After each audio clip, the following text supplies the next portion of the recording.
네, 우리 찬송가 368장 함께 찬양하시면서 우리 예배 준비하겠습니다. 찬송가 368장 주 예수의 은혜를 내려주사 함께 찬양 할게요.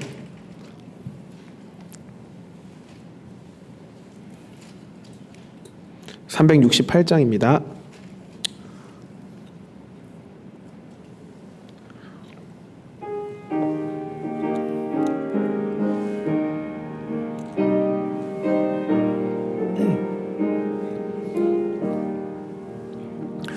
주 예수여 은혜를 내려주사 곧 충만케 하옵소서.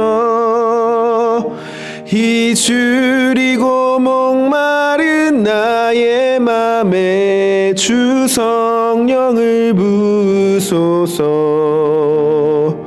주 예수여 충만한 은혜 내 영혼에 부소서. 주 예수만 나의 힘되고 내 만족함 됩니다.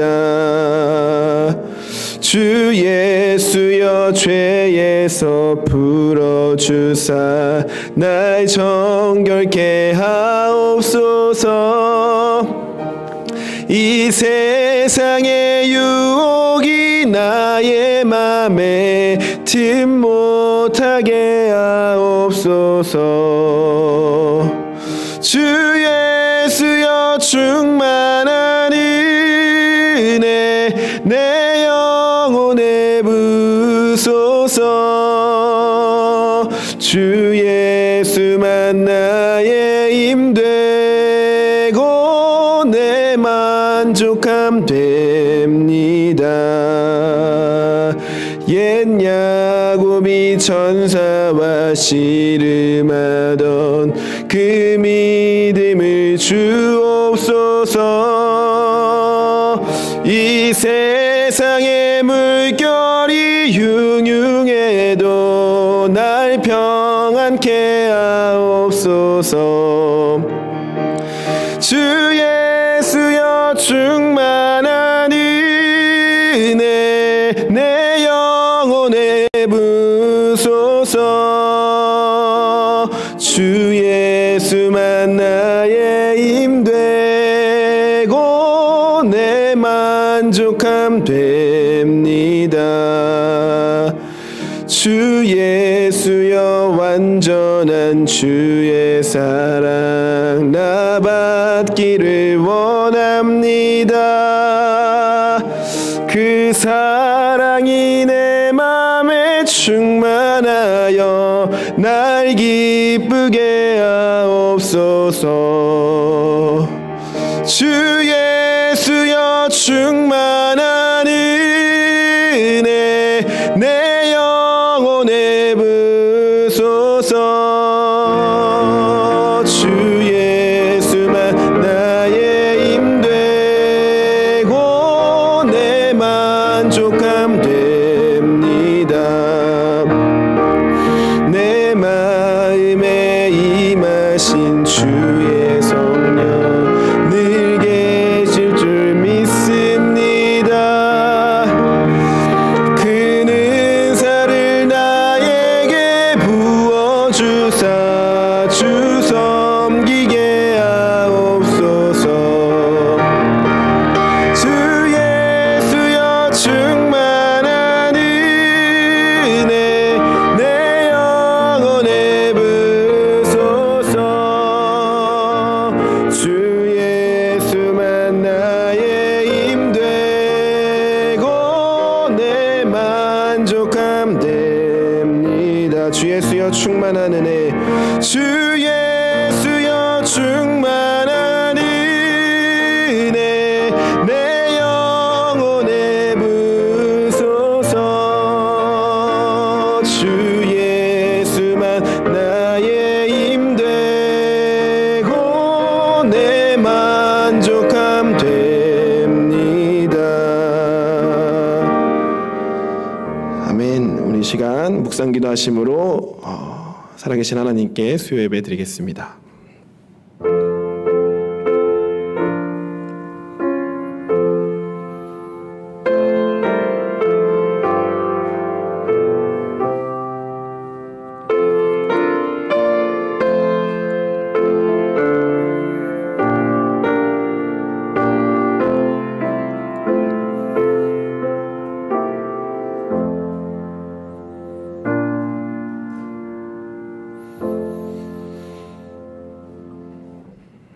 살아계신 하나님, 이 시간 하나님을 온전히 높이고 하나님께 영광을 돌리는 귀한 시간 될 수 있도록 우리를 인도하여 주시옵소서. 예수님의 이름으로 기도합니다. 아멘. 우리 사도신경으로 우리의 신앙을 고백합니다. 전능하사 천지를 만드신 하나님 아버지를 내가 믿사오며 그 외아들 우리 주 예수 그리스도를 믿사오니 이는 성령으로 잉태하사 동정녀 마리아에게 나시고 본디오 빌라도에게 고난을 받으사 십자가에 못 박혀 죽으시고 장사한 지 사흘 만에 죽은 자 가운데서 다시 살아나시며 하늘에 오르사 전능하신 하나님 우편에 앉아 계시다가 저리로서 산자와 죽은 자를 심판하러 오시리라. 성령을 믿사오며 거룩한 공예와 성도가 서로 교통하는 것과 죄를 사하여 주시는 것과 몸이 다시 사는 것과 영원히 사는 것을 믿사옵나이다. 아멘. 찬송가 455장 함께 찬양하시겠습니다.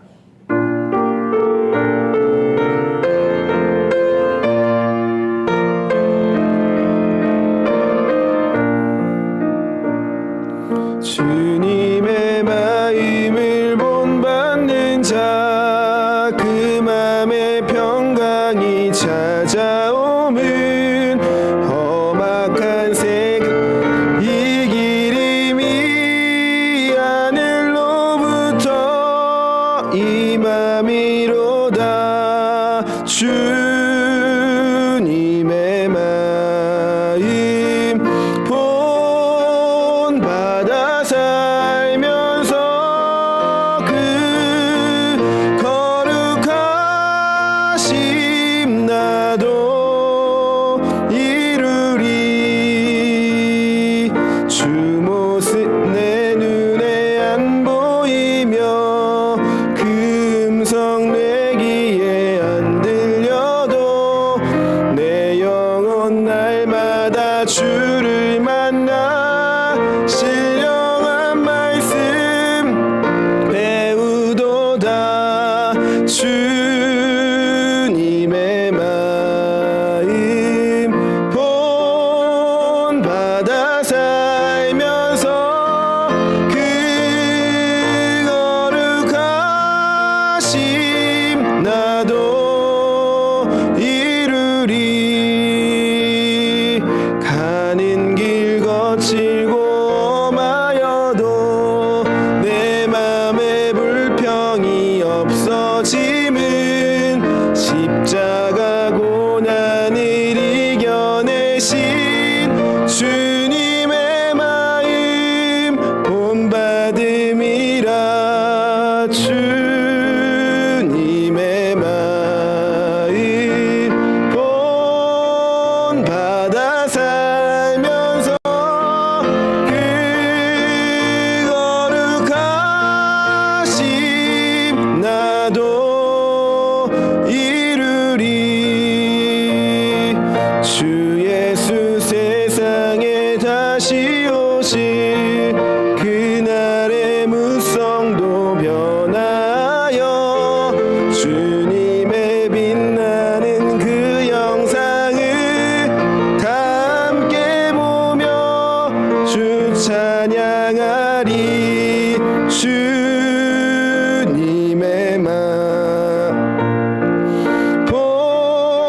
본받아 살면서 그 거룩하심 나도 이루리. 이 시간 박선옥 권사님 나오셔서 우리를 위해 대표 기도해 주시겠습니다.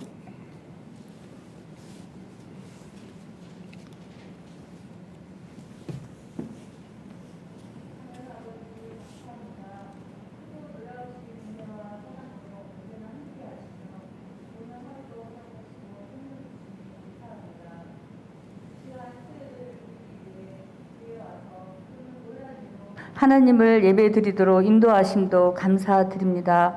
하나님 영광 받으시옵소서. 주님을 아는 지식이 더 깊은 예배로 이어지게 하시고 우리의 모든 언행이 향기로운 예물로 드려지게 하옵소서. 하나님 아버지 고백합니다. 제 잘못과 실수는 가벼이 여기고 이웃에 대한 험담과 분노는 당연히 여겼던 모습을 용서하여 주옵소서. 주님이 몸소 보여주신 크고 넓은 사랑을 깨닫고 본받아 저와 가정과 교회가 작은 제약일지라도 버리고 거룩함과 화목함을 이룰 수 있도록 인도하여 주옵소서. 살아계신 하나님, 코로나19가 장기화되면서 육신의 연약함으로 또는 삶의 고난이 두렵고 위협적인 상황 속에서도 하나님은 택하신 자들을 눈동자처럼 보호하심을 믿습니다. 하나님의 완전한 계획을 신뢰하며 삶의 방향과 속도를 하나님 손에 맡깁니다. 겸손한 순종을 통해 언약을 이루시는 하나님을 경험하게 하시고 삶을 책임지시는 주님의 손길 안에 만족할 수 있게 하옵소서. 하나님께서 사랑하시는 늘상한 교회를 은혜 가운데 50주년을 맞았습니다. 지금까지 함께 하시고 역사하신 하나님께서 늘상한 교회가 이 시대의 구원의 방주가 되게 하시고 예수님의 사랑을 전하며 하나님 나라와 의를 구하며 하나님의 뜻을 이루는 교회 되게 하옵소서. 또한 주일학교 영화부에서부터 청년부를 위해 기도합니다. 코로나19로 사랑하는 자녀들이 여러 가지 혼란스럽고 어려운 상황이지만 하나님께서 이 자녀들을 주 품에 안으시고 축복하여 주옵소서. 이들이 하나님의 말씀 안에서 바른 가치관이 세워지게 하시고 예수 그리스도가 나의 구주 되심을 고백하는 신앙 고백 후에 이들의 믿음에 은혜를 더하셔서 하나님 나라와 의를 구하게 하시고 삶을 책임지시는 주님의 손길을 기대하게 하옵소서. 또 이 나라 이 민족을 주께서 하나님의 섭리 가운데 다스려 주시길 원합니다. 하나님, 너무나 어려운 가운데 있지만 이 모든 것 하나님의 섭리 가운데 이 나라의 민족이 하나님의 영광 드러낼 수 있도록 하나님께서 선하게 인도하여 주시옵소서. 이 시간 말씀을 전하시는 서정일 목사님께 성령 충만함과 능력을 주시기를 원합니다. 오직 하나님께 영광이요 듣는 자들에게는 은혜의 말씀이 되며 약속의 말씀을 붙잡고 순종하는 삶을 살아갈 수 있도록 하나님 인도하여 주옵소서. 찬양대의 찬양을 받으시오며 축복하여 주옵소서. 저들의 삶이 찬양의 삶이 되기를 원합니다. 감사하며 예수님의 이름으로 기도드립니다. 아멘.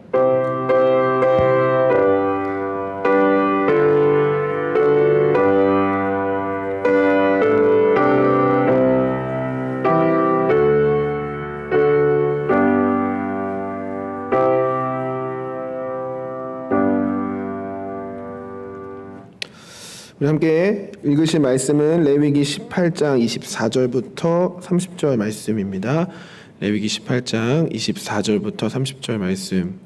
24절부터 30절을 우리가 함께 읽고요. 본문은 18장 전체를 삼고 말씀을 전해드리도록 하겠습니다. 우리 레위기 18장 24절부터 30절 말씀 함께 합독하겠습니다. 너희는 이 모든 일로 스스로 더럽히지 말라. 내가 너희 앞에서 쫓아내는 족속들이 이 모든 일로 말미암아 더러워졌고 그 땅도 더러워졌으므로 내가 그 악으로 말미암아 벌하고 그 땅도 스스로 그 주민을 토하여 내느니라.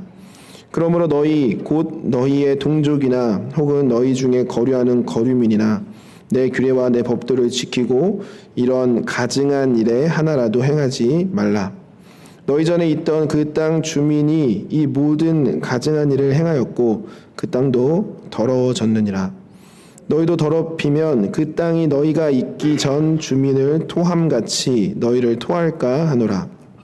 이 가증한 모든 일을 행하는 자는 그 백성 중에서 끊어지리라. 그러므로 너희는 내 명령을 지키고 너희가 들어가기 전에 행하던 가증한 풍속을 하나라도 따름으로 스스로 더럽히지 말라. 나는 너희의 하나님 여호와이니라. 아멘.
네, 교회 소식 알려드리겠습니다. 신년표는 희년의 은혜를 경험하라입니다. 예배 안내입니다. 이제 예배는 좌석수 30% 인원으로 드리고 있습니다. 확인하시고 또 온라인 예배로도 송출되고 있으니 확인하시면 좋을 것 같습니다. 주일학교 예배 안내입니다. 새롭게 옮긴 부서 예배당에서 예배를 드려지고 있습니다. 자세한 사항은 부서 공지 사항을 참고해 주시기 바랍니다. 영어 예배는 오후 2시에 커뮤니티 센터 3층 유년부실에서 진행되고 있습니다. 건별 성경 녹음하기가 2021년 잘 마무리되었습니다. 완료하신 성도님들은 18일부터 어제죠. 교회에서 준비한 기념품을 USB를 받아가시길 바랍니다. 남녀 찬양대원 모집을 하고 있습니다. 늘 믿음 찬양대에서 찬양으로 함께 헌신할 수 있는 남녀 찬양대원을 모집합니다. 자녀사랑 기도회가 27일에 오전 10시 30분에 커뮤니티 센터 2층 초등부실에서 처음으로 2022년 1월에 시작이 됩니다. 많은 기도 부탁드립니다. 온라인 교인센터 QR 등록을 해주셔서 1층에서 꼭 인식하고 들어와 주시기 바랍니다. 그리고 엘림교회로 가셨던 우리 최재봉 목사님께서 위임 예배 이번 주 토요일 2시에 엘림교회에서 드려집니다. 가셔서 축하해 주시길 바랍니다. 할렐루야. 반갑습니다. 감사합니다. 네, 제가 할렐루야에 좀 애착이 있나 봐요. 그래서 할렐루야 많이 하는데 이렇게 또 반응을 해주셔서 너무나 감사합니다. 여러분들 혹시 요즘 청소년들이나 청년들이 많이 쓰고 있는 말 중에 세계관이라는 말이 있는데요. 이 말을 좀 알고 있나요? 세계관. 원래는 좀 학술적인 용어죠. 철학적인 용어기도 하고요. 그래서 자연의 세계 및 인간 세계를 이루는 인간의 의의나 가치에 관한 통일적인 견해 또는 민족성 또는 전통, 교육, 운명 등을 설명하는 단어가 세계관입니다. 근데 요즘 우리 청년들이나 청소년들이 사용하는 이 세계관은 조금 더 넓은 의미로 받아들여지고 있습니다. 자기 자신이 사는 세계를 이해하는 방식 자체를 그냥 세계관으로 말하고 있습니다.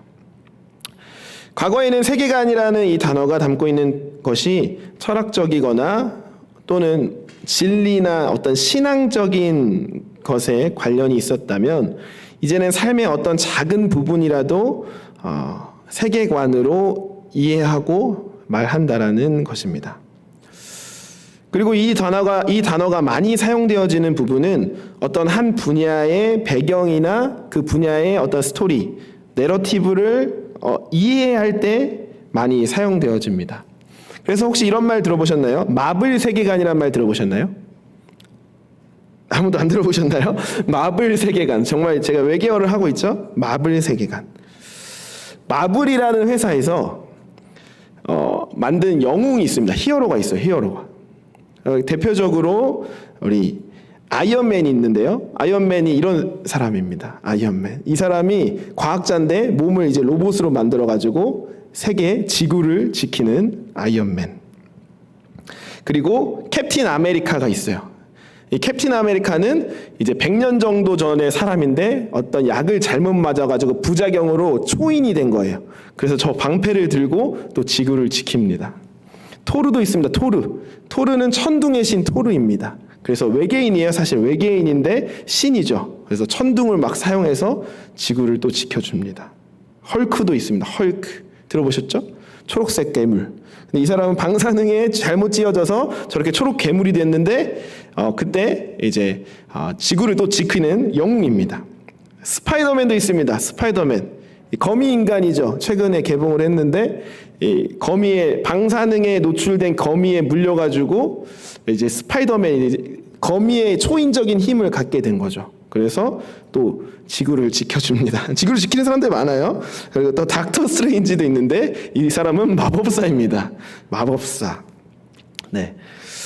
각 영웅들이 영웅이 되어가는 과정을 영화마다 소개를 합니다. 그리고 그들이 어떤 가치관을 가지고 있고 무엇을 지키기 위해서 막 노력하는지도 영화에서 1편, 2편, 3편 넘어가면서 설명을 해주죠.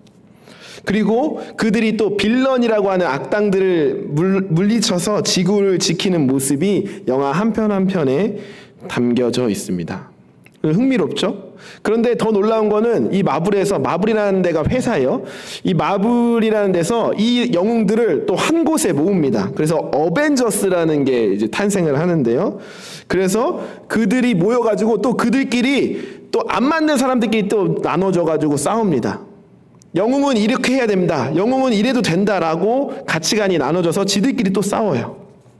그러다가 또 힘을 합치는 일이 생기는데 바로 타노스라는 이 악당, 이 우주적 악당이 우주에 있는 모든 생물을 절반으로 줄이려 하는 그 악행을 저지르려고 하는데 이 어벤져스가 모여서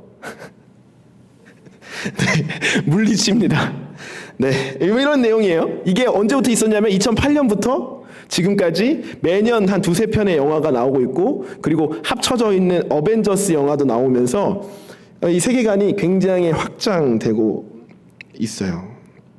여러분들 어떠세요? 별 흥미 없죠? 물론 이 마블 세계관을 이해하고 좋아하는 사람이 있다면 이 이야기는 1시간은 물론이고 하루 종일도 이야기할 수 있는 게 사실 이 세계관에 빠져있는 사람들이에요. 그래서 그렇게 할 수 있는데 이 세계관을 이해하지 못하면 여러분들과 같은 표정을 짓고 있겠죠. 뭔 소리 하는 거야? 저런 게 어딨어? 뭐 이런 생각을 하고 별로 이 이야기를 이어나가고 싶지 않을 게 당연합니다. 제가 이해하지 못하는 이야기를 했는데요. 근데 우리도 이미 이해 못하는 이 세계관 속에서 살아가고 있다는 사실을 알고 있습니까? 우리가 지금 이 수요 예배를 나와서 하나님께 예배하는 것은요, 세상 사람들이 이해할 수 없는 모습입니다. 왜 수요일 그 시간에 거기에 나가서 왜 그러고 있어? 라는 생각이 들 수 있는 행동인데요. 우리는 하나님 나라의 세계관 안에서 하나님 나라의 백성의 삶으로 이 세상을 살아가고 있는 것이고 세상 사람들은 그것을 이해할 수 없는 부분이 많이 존재한다라는 것이죠. 제가 왜 이야기로 이 말씀을 시작했냐면 오늘 이스라엘 백성들에게 하나님께서 이렇게 말씀하고 계십니다. 하나님 나라의 세계관으로 살아라 라고 이 18장 초반 부분에 시작을 하고 있다라는 것이죠. 우리 2절에서 5절 말씀을 함께 읽어봤으면 좋겠습니다. 2절에서 5절 말씀 앞에 나오니까 한번 읽어보겠습니다. 너는 이스라엘 자손에게 말하여 이르라. 나는 여호와 너희의 하나님이라. 너희는 너희가 거주하던 애굽 땅의 풍속을 따르지 말며 내가 너희를 인도할 가나안 땅의 풍속과 규례도 행하지 말고 너희는 내 법도를 따르며 내 규례를 지켜 그대로 행하라. 나는 너희의 하나님 여호와이니라. 너희는 내 규례와 법도를 지키라. 사람이 이를 행하면 그로 말미암아 살리라. 나는 여호와이니라. 아멘. 그러니까 지금 이스라엘 백성들 상황이 어떤 상황이에요? 애굽에서 출애굽하여서 가나안 땅으로 가고 있는 이 여정 속에서 애굽의 풍속 그리고 앞으로 갈 그 가나안 땅의 풍속과 규례를 행하지 말고 하나님께서는 내 법도와 내 규례를 따라 살아라 라고 말씀하시며 오늘의 말씀을 시작하고 있다라는 것이죠. 특별히 오늘 방금 읽은 2절에서 5절 말씀에 2절, 4절에는 하나님께서는 내가 이스라엘 너희의 하나님이라고 너희의 하나님 여호와라고 강조하십니다. 이 말씀은 출애굽기 20장 2절 10계명을 말씀하기 전에 또 이런 말씀을 하셨죠. 나는 너를 애굽 땅 종 되었던 집에서 인도하여 낸 내 하나님 여호와라. 하나님께서는 하나님의 법도와 규례로 살아가라. 다시 말해서 하나님 나라의 세계관으로 살아가라라고 말씀하시면서 강조하고 있는 부분이 내가 너희의 하나님이야. 내가 너희를 구원한 너희를 그 애굽 땅에서 인도하고 있는 그 하나님이기 때문에 너희는 그렇게 살아야 돼라고 분명하게 말씀해 주신다라는 거죠. 우리는 여기서 착각을 하면 안 됩니다. 우리가 하나님의 백성답게 살았기 때문에 하나님의 백성이 되었다라고 착각에 빠질 때가 있어요. 그러나 그게 아니지요.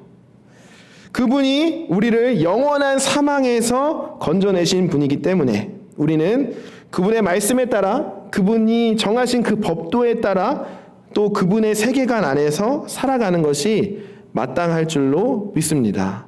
오늘 이스라엘 백성들도 그것을 이해해야 되는 거고 우리 또한 이 말씀을 받을 때 그런 마음으로 받아야 한다라는 사실입니다. 그럼 과연 하나님께서 오늘 이 레위기 18장에 어떤 규례와 법도를 주셨을까요? 그것을 우리 한번 함께 살펴보았으면 좋겠습니다. 6절부터 23절까지 우리가 읽지 않은 6절부터 23절까지는 하지 말아야 할 규례들이 나오고 있습니다. 좀 너무 길어서 읽지는 않았는데요. 제가 간단하게 정리하면 이렇습니다. 6절에서 18절까지는 근친상간의 금지를 명하고 계십니다. 그리고 19절에는 월경 중에 있는 여인과 성관계를 금지하고 계시고요. 20절에는 지인의 아내와 성관계를 하는 것을 금지하고 계시고요. 21절에는 몰래에게 자녀를 드리는 행위를 금지하고 계시고 22절에는 동성애를 금지하고 계시고 23절에는 짐승과 교합하는 것, 즉 수간이죠. 이 수간을 금지하고 계십니다. 오늘 이 18장 말씀을 읽으면서 또 말씀을 준비하면서 왜 결혼도 하지 않은 나에게 이런 말씀을 주셔서 어렵게 만들어 주실까? 이런 생각을 했어요. 그러면서 또 이 고민 속에서 또 미혼이신 우리 케빈 목사님께 전화를 제가 했어요. 이 레위기의 자문을 구하기 위해서. 근데 레위기 하면서 어렵다, 이 부분 또 어려운 것 같다라고 말씀을 드리니까 레위기를 하시다가 내 위기가 오셨네요, 이렇게 얘기하는 거예요. 그래서 맞습니다, 제 위기입니다 라고 얘기를 했는데요. 위기의 말씀을 또 하나님의 마음을 최대한 좀 알아가고 그렇게 하면서 이 말씀을 한번 같이 봤으면 좋겠습니다. 이 6절부터 23절까지는 대부분이 성에 관련된 금지 사항이에요. 거의 99%죠. 그런데 21절에 몰래에게 자녀를 드리는 이 행위 빼고는 다 성에 관련된 금지 사항입니다. 그러니까 이 18장에는 하나님께서 하나님의 백성인 이스라엘 백성들에게 주시는 이 규례와 법도의 중심은 성에 관련된 규례입니다. 하나님은 다른 문제들도, 다른 규례들도 많이 있었을 텐데 왜 하필 이 백성들에게 주는 이 규례 가운데 성의 문제를 강하게 이야기하고 있을까요? 사실 이것이 저의 첫 번째 고민이었습니다. 왜 성에 관한 문제일까? 그래서 제 나름대로 정리를 해봤습니다. 이 성이란 무엇일까? 가장 아름답고 고귀한 것, 그러나 그 반대편엔 가장 더럽고 추악할 수 있는 것. 가장 은밀하고 비밀스러운 것, 그러나 그 반대편엔 가장 자신을 드러낼 수 있는 수단으로 이용할 수 있는 것. 가장 아름답고 귀한 생명을 만들어내는 행위인데 가장 모든 것을 파괴시킬 수 있는 행위. 그것이 제가 정리한 성이었습니다. 성에는 양면성이 존재합니다. 그리고 인간은 성의 문제 때문에 타락하고 사회가 파괴됩니다. 그리고 성을 통해 하나님을 가장 적나라하게 부정할 수 있습니다. 그렇기 때문에 하나님은 성에 관한 규례를 이스라엘 백성들에게 주셨던 것 같습니다. 그리고 동일하게 오늘 우리에게도 이 말씀은 적용된다라는 사실을 기억하셨으면 좋겠습니다. 하나님께서 주신 이 규례들의 의미를 제가 좀 나눴는데 한번 살펴보며 또 하나님 나라의 세계관이 어떤 것인지를 우리 함께 알아가는 시간 되기를 소망합니다. 6절부터 18절까지는 근친상간에 관한 이야기를 다루고 있습니다. 여기는 한 절 한 절에 이런 내용이 있어요. 어머니, 딸, 손녀, 누이, 고모, 이모, 숙모, 며느리, 형제의 아내, 아내의 자매.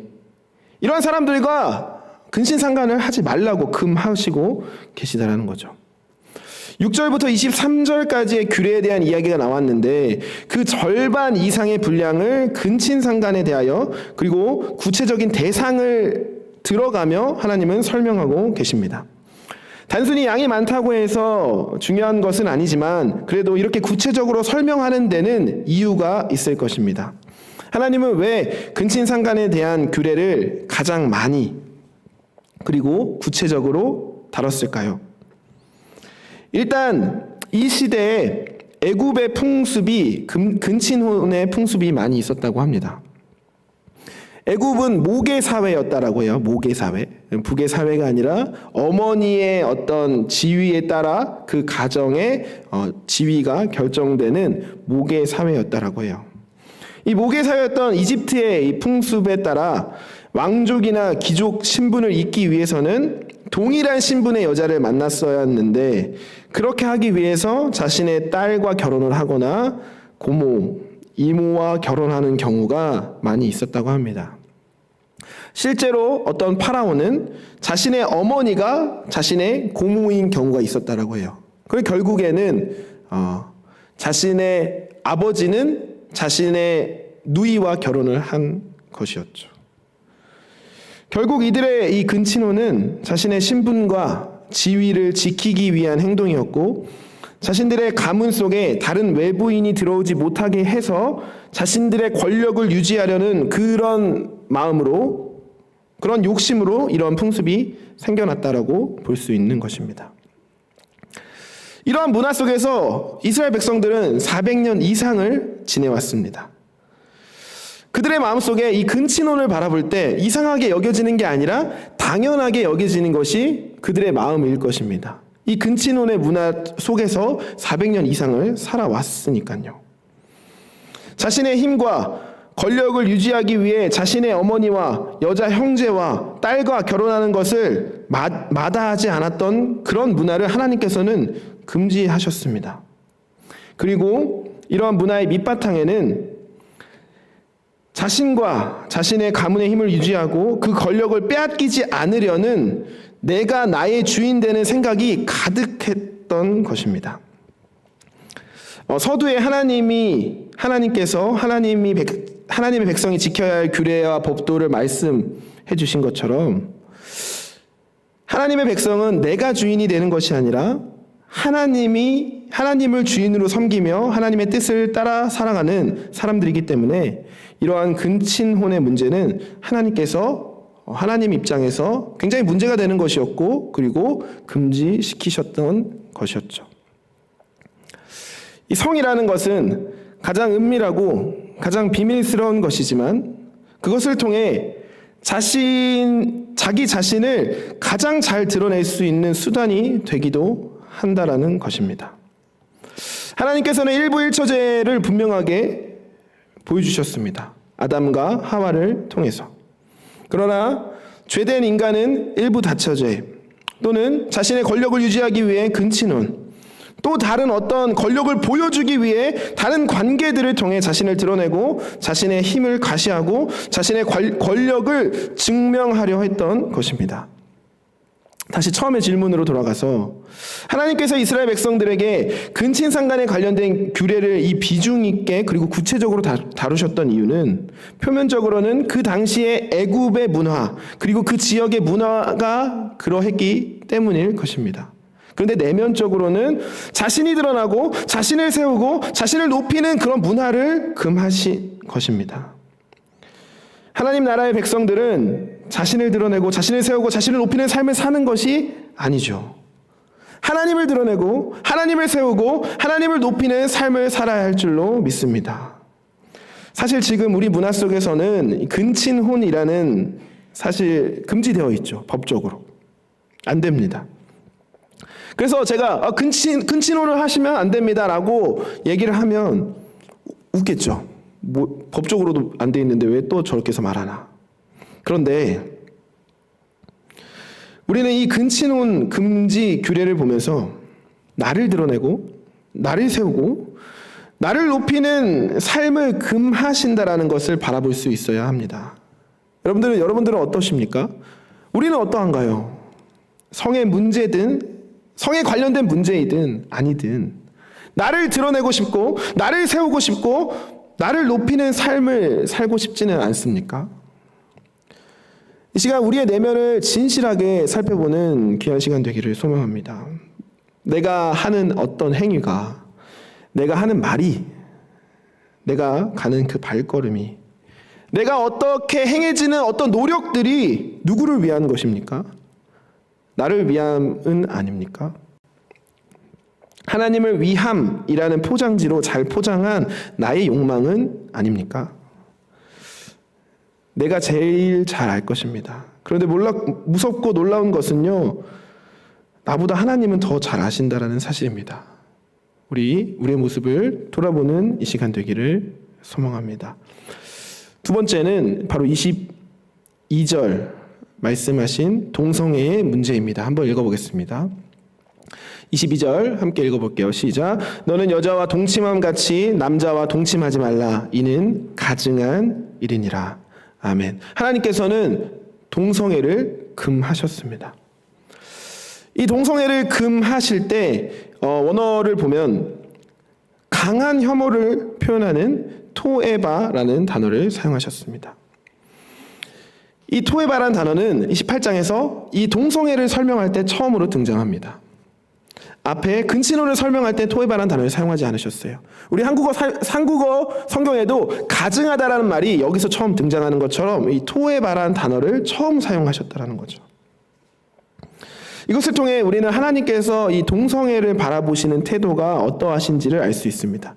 하나님께서는 동성애를 가증한 일이라고 여기셨습니다.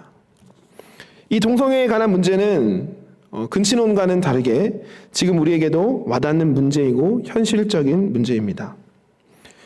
이런 문제로 실제로 아파하고 슬퍼하고 있는 사람이 우리 주변에 있을 수도 있는 일입니다. 그렇기 때문에 쉽게 이야기할 수가 없는 것 같아요. 동성애는 하나님께서 가증하다고 하신 것이야. 그렇기 때문에 동성애라는 사람은 싹 다 사탄의 자식들이야 라고 이야기를 하면 안 된다라는 거예요. 이렇게 얘기하시면 안 돼요. 이렇게 얘기하면 안 됩니다. 우리는 그들을 정죄하기 전에 그들을 사랑하고 그들을 하나님의 사랑으로 돌아오게 만드는 그런 마음이 있는지, 그런 마음이 우리에게 조금이라도 있는지 우리의 마음을 살펴보아야 할 것입니다. 하나님께서는 동성애를 금하셨고 가증한 일이라고 분명히 말씀하셨습니다. 여러분, 한국에도 많은 동성애자들이 존재합니다. 우리는 그들을 향해 어떤 마음을 가져야 할까요? 그들의 행위가 하나님 앞에서 죄라는 사실을 깨닫게 만들어주고 하나님 품으로 돌아오게 만드는, 하나님의 사랑을 느끼게 만들어주는 한국교회 우리 크리스찬들이 되기를 간절히 소망합니다. 그런데 이 상황 속에서 우리가 분명히 해야 할 것이 있습니다. 무엇이냐면요, 이것이 합법화되는 것은 막아야 합니다. 제도적으로 그들을 안정되게 만들어주는 것이 그들을 위한 것이 아님을 우리는 잘 알고 있습니다. 제도적으로 안정화시켜주는 것이 그들을 사랑하는 것이 아님을 우리는 분명히 알고 있다는 것이죠. 분명히 기억해야 합니다. 합법화되는 것을 끝까지 막아야 합니다. 끝까지 기도로 싸워야 할 줄로 믿습니다. 하나님께서는 그런데 왜 동성애를 금지하셨을까요?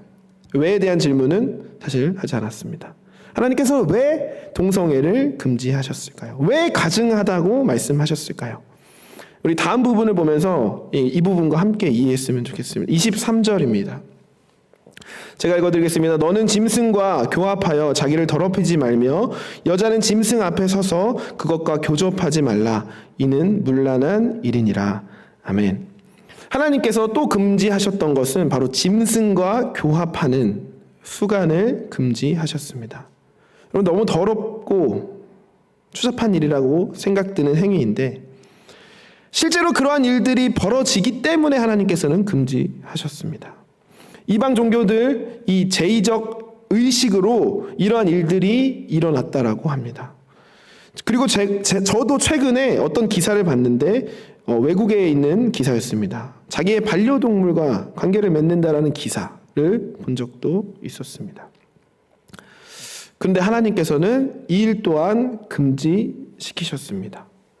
동성애도 그렇고 이 수간에 대한 문제도 그렇고 왜 금지시켰냐면 하나님은 이러한 일들이 하나님의 창조의 질서를 깨트리는 행위이기 때문에 금지시키신 것입니다. 하나님께서는 남자와 여자를 창조하시고 한 여자와 한 남자를 결혼시키셔서 한 몸을 이루게 하셨습니다. 이것이 창조의 질서입니다. 그러나 동성애 또는 동물과의 관계는 이 질서를 완전히 깨트리는 것이죠. 그 이유가 쾌락을 추구하는 이유이든 어떤 정신적인 문제이든 또는 어떤 종교적인 문제이든 아무런 상관없이 그것은 하나님의 창조의 질서를 깨트리는 행위에 있다는 사실을 기억해야 합니다. 하나님의 창조 질서를 깨트리는 것. 이렇게 얘기를 하니까 그거 좀 깨지면 어때? 다시 잡으면 되지? 뭐 이렇게 간단하게 생각할 수도 있을 것 같아요. 그런데 그것은 다르게 말해서 하나님을 대적하는 일이고 하나님을 무시하는 행위라는 사실을 기억해야 합니다. 여러분들 하나님을 대적하고 하나님을 무시하면 어때? 라고 말할 수 있습니까? 절대 그렇게 할 수 없죠. 창조 질서를 깨트리는 행위는 바로 이러한 행위입니다. 세상의 문화는 하나님을 대적하고 하나님을 없다고 여기는 또 하나님을 무시하는 그런 문화가 많이 있습니다. 그렇기에 절대적인 선, 다른 말로 창조의 질서, 창조의 질서는 없는 것이고 선과 질서라는 것은 만들어가는 것이고 또 변화되는 것이야 라고 세상은 우리에게 말합니다. 그리고 쾌락과 욕망을 쫓게 만들지요. 하나님께서는 이러한 문화, 이 애굽 가나안의 풍습을 금지시키셨고 하나님 나라의 세계관으로 하나님 나라 백성답게 살아가기를 분명하게 말씀하셨다라는 것입니다. 여러분들 문화는 평등하다라는 말 들어보셨습니까? 문화는 평등하다. 문화다원주의 사상입니다. 문화다원주의 사상 속에 들어가면 굉장히 괜찮아 보이고 뭔가 인간적으로 성숙해져 보입니다. 그러나 창조주 하나님, 세상의 언어로는 절대 선이 존재하고 그가 만드신 이 창조의 질서가 분명하게 존재하기 때문에 우리는 모든 문화를 수용할 수 없고 모든 문화를 다 받아들일 수 없는 것입니다. 우리는 우리의 삶 속에 하나님을 드러내야 하고 하나님의 창조의 질서를 세워가는 일에 힘써야 한다는 것입니다. 세상은 자신을 나타내라고 나를 높이 세우라고 미친 듯이 요구합니다. 그런 문화 소용돌이 속에 들어가 있으면 어느새 나도 나를 드러내고 싶고 나를 나타내고 싶어집니다. 그 속에 하나님이 나타나고 하나님이 드러나는 일은 없습니다. 세상은 다양성과 평등이라는 말로 차별을 금해야 한다고 소리치고 있습니다. 그런 문화 속에 귀와 마음을 열어버리면 어느샌가 우리는 하나님의 창조 질서를 깨트리는 일을 앞장서서 하고 있습니다.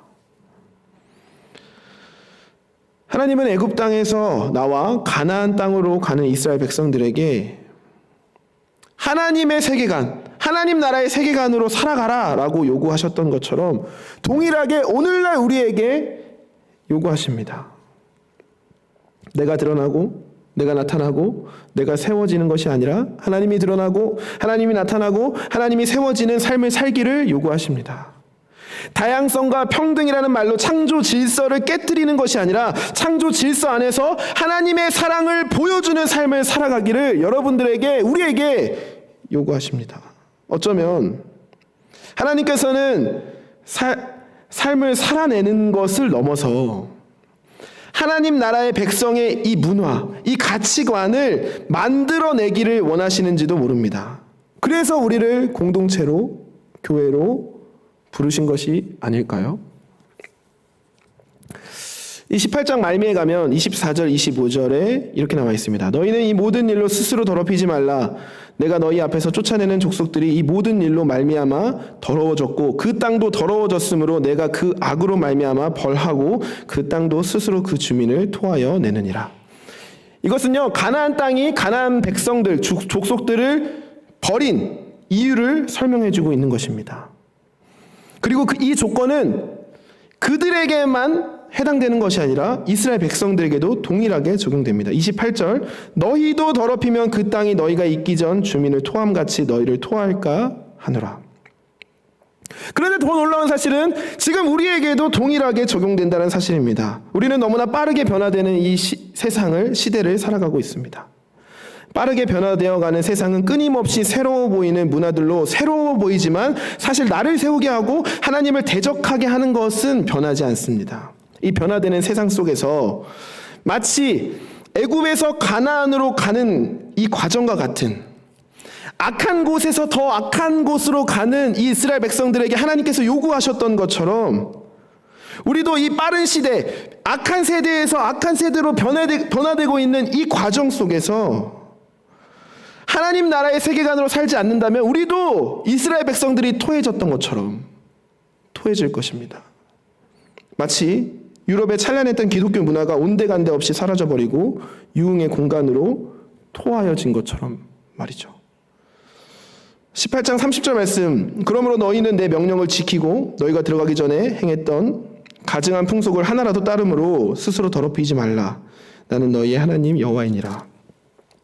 여러분들 마음에 새겨야 됩니다. 우리의 마음에 새기길 간절히 소망합니다.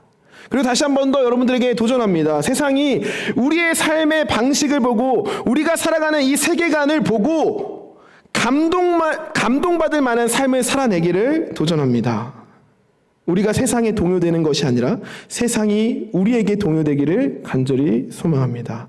세상이 우리를 보고 감동받고, 세상이 우리를 보고 하나님을 인정하고, 세상이 우리를 보고 하나님께 영광 돌리는 삶을 살아내는 우리 각 사람, 우리 가정, 우리 늘사랑교회가 되기를 간절히 소망합니다. 기도하겠습니다. 하나님 감사합니다. 레위기 18장의 말씀을 보며 이스라엘 백성들에게 요구하셨던 규례들을 살펴보았습니다. 하나님, 우리의 마음속에 나를 드러내고 하나님의 창조 질서를 깨트리려 했던 것들이 있었다면 하나님 회개합니다. 용서하여 주옵소서. 하나님, 더 나아가서 하나님의 세계관으로 하나님이 주시는 그 규례와 법도들로 살아갈 때 이 세상을 변화시킬 수 있는 우리들이 될 수 있도록 인도하여 주시옵소서. 예수님의 이름으로 기도합니다. 아멘. 우리 찬송가 461장 함께 찬양하겠습니다.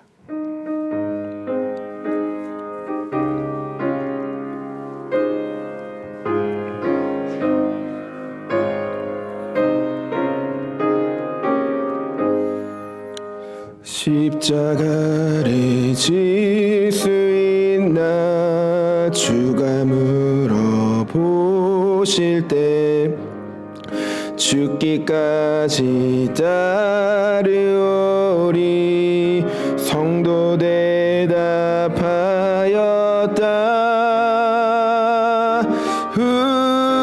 우리의 심령 주의 것이니 주님의 영상 만드소서.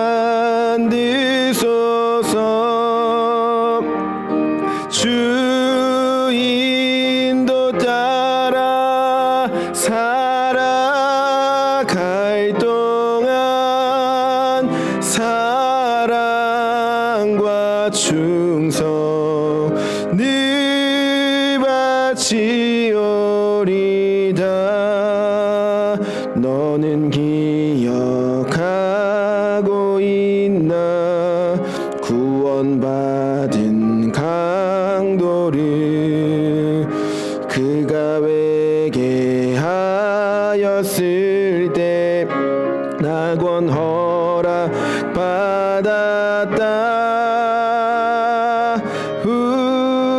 우리의 심령 주의 것이니 주님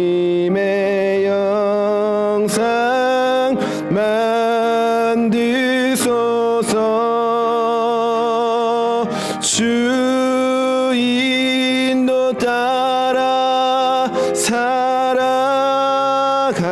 동안 사랑과 충성 늘 바치오리다. 걱정 근심 모든 근을 너를 둘러 덮을 때 주께 내 영 맡기겠나. 최후 승리 믿으며 우리의 심령 주의 것이니 주님의 영상 만드소서. 주 인도 따라 살아갈 동안 사랑과 충성 늘 바치오리다. 이런 일 다 할 수 있나 주가 물어보실 때 용감한 자 바울처럼 선뜻 대답하리라.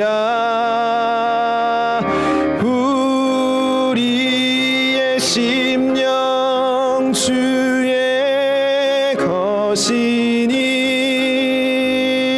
주님의 영상 만드소서. 주 인도 따라 살아갈 동안 사랑과 충성 늘 바치오리다.